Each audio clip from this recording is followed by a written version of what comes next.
കൂട്ടുകാരൻ നമ്മുടെ ഗീതാ ഗോവിന്ദൻ നമ്മളൊക്കെ ഞെട്ടിക്കുന്ന ഒരു പ്രൊമോ തന്നെയായിരുന്നു കേട്ടോ ഇന്ന് പുറത്തുവിട്ടത്. ആദ്യം തന്നെ കാണിക്കുന്നത് നമ്മുടെ പ്രിയമോളെ തിരികെ ആ ഒരു പഴയ ജീവിതത്തിലേക്ക് കൊണ്ടുവരാനുള്ള ആ തത്രപ്പാടിലും ശ്രമത്തിലും ഒക്കെ തന്നെയാട്ടോ നമ്മുടെ ഗോവിന്ദും നമ്മുടെ ഗീതവും ഗോവിന്ദും കൂടി നമ്മുടെ പ്രിയമോളുടെ മുമ്പിൽ എന്താ പറയാ പരസ്പരം ചോറ് വാരിക്കൊടുത്ത് ആ സ്നേഹം അഭിനയിക്കുകയും പിന്നെ എന്താ പറയാ കളിയും ചിരിയും ഒക്കെ ആയിട്ട് പ്രിയയെ ഇങ്ങനെ സന്തോഷിപ്പിച്ച് ഫുൾ ടൈം ഇങ്ങനെ ചിരിപ്പിച്ച് നിൽക്കുന്ന ഒരു ഗീതുവിനെയും ഗോവിന്ദിനെയും ആയിട്ട് നമുക്ക് കാണുവാൻ സാധിക്കുന്നത്.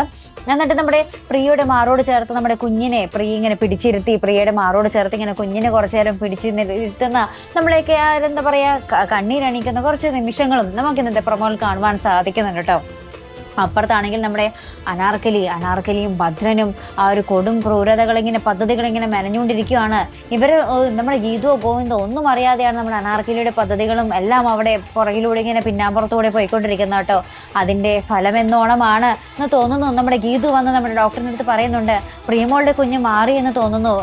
ആ കുഞ്ഞിന്റെ ചെവിടിന്റെ എന്താ പറയാ ബാക്കിലായിട്ടൊരു കറുത്തൊരു മറുകുണ്ടായിരുന്നു, പക്ഷെ ഇപ്പോഴത്തെ കുഞ്ഞിന്റെ ചെവിടിന്റെ ബാക്കിൽ ആ ഒരു മറുകില്ല എന്ന് പറയുന്നുണ്ട്. അപ്പൊ നമ്മുടെ ഗോവിന്ദും ഗീതുവും ഡോക്ടർമാരും നഴ്സുമാരും എല്ലാവരും അവിടുത്തെ കുഞ്ഞിങ്ങനെ എല്ലാവരെയും എന്താ പറയാ നോക്കുന്നുണ്ട്. പക്ഷെ അങ്ങനത്തെ കുഞ്ഞിനെ എന്താ പറയാ കാണാനായി കിട്ടുന്നില്ല കേട്ടോ. ഒരു ഹോസ്പിറ്റലിലേ ഇല്ല ആ ഒരു കുഞ്ഞ്. അപ്പൊ ആ ഒരു കുഞ്ഞിനെ അവിടെ നിന്നും ഹോസ്പിറ്റലിൽ നിന്നും ആരൊക്കെയോ ചേർന്ന് മാറ്റിയിരിക്കുന്ന ആ ഒരു വിവരം കൂടിയാണ് നമുക്ക് ഇന്നത്തെ പ്രൊമോയിൽ ലഭിക്കുന്നത് കേട്ടോ.